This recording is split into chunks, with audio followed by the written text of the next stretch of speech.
ನೇತಾಜಿ ಸುಭಾಷ್ ಚಂದ್ರ ಬೋಸ್ ಅವರಿಗೆ ಗೌರವ ಸಲ್ಲಿಸುವ ಉದ್ದೇಶದಿಂದ ಹಿಂದಿ ಭಾಷೆಯಲ್ಲಿ ನಿರ್ಮಿಸಿದ ಆಜಾದ್ ಭಾರತ್ ಚಿತ್ರದ ವೀಕ್ಷಣೆಯನ್ನು ದೆಹಲಿಯ ಸಂಸತ್ ಭವನದ ಗ್ರಂಥಾಲಯ ಕಟ್ಟಡದಲ್ಲಿ ಹಮ್ಮಿಕೊಳ್ಳಲಾಗಿತ್ತು. ಈ ಸಂದರ್ಭದಲ್ಲಿ ಕೇಂದ್ರ ಗ್ರಾಹಕ ವ್ಯವಹಾರ ಮತ್ತು ಆಹಾರ ಮತ್ತು ನಾಗರಿಕ ಸರಬರಾಜು ಸಚಿವ ಪ್ರಹ್ಲಾದ್ ಜೋಶಿ ಸೇರಿದಂತೆ ಸಂಸತ್ ಸದಸ್ಯರು, ಸಚಿವಾಲಯದ ಅನೇಕ ಅಧಿಕಾರಿಗಳು ಸಿನಿಮಾ ವೀಕ್ಷಿಸಿ ನಮನ ಸಲ್ಲಿಸಿದರು. ಈ ಚಿತ್ರವನ್ನು ಕನ್ನಡದ ನಿರ್ದೇಶಕಿ ರೂಪಾ ಅಯ್ಯರ್ ನಿರ್ದೇಶಿಸಿದ್ದಾರೆ. ಈ ಕುರಿತು ಸಾಮಾಜಿಕ ಜಾಲತಾಣದಲ್ಲಿ ಮಾಹಿತಿ ಹಂಚಿಕೊಂಡಿರುವ ಪ್ರಹ್ಲಾದ್ ಜೋಶಿ, ನೇತಾಜಿ ಸುಭಾಷ್ ಚಂದ್ರ ಬೋಸ್ ಅವರ ಅಪ್ರತಿಮ ನಾಯಕತ್ವ ಭಾರತದ ಸ್ವಾತಂತ್ರ್ಯ ಹೋರಾಟದಲ್ಲಿ ಭಾರತೀಯ ರಾಷ್ಟ್ರೀಯ ಸೇನೆಯ ಮಹಾನ್ ತ್ಯಾಗಗಳಿಗೆ ಸಲ್ಲಿಸಿದ ಹೃದಯಸ್ಪರ್ಶಿ ಗೌರವವಾಗಿದೆ. ನೇತಾಜಿ ಸುಭಾಷ್ ಚಂದ್ರ ಬೋಸ್ ಅವರ ಮರಿ ಮೊಮ್ಮಗಳು ರಾಜಶ್ರೀ ಚೌಧರಿ ಉಪಸ್ಥಿತರಿದ್ದು ಕಾರ್ಯಕ್ರಮವನ್ನು ಅರ್ಥಪೂರ್ಣಗೊಳಿಸಿದ್ದಾರೆ ಎಂದು ಹೇಳಿದ್ದಾರೆ.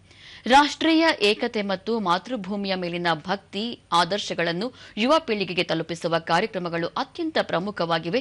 ವೀರ ಹೋರಾಟಗಾರರ ತ್ಯಾಗ ಎಲ್ಲರಿಗೂ ಸ್ಫೂರ್ತಿಯಾಗಲಿ ಎಂದು ತಿಳಿಸಿದ್ದಾರೆ.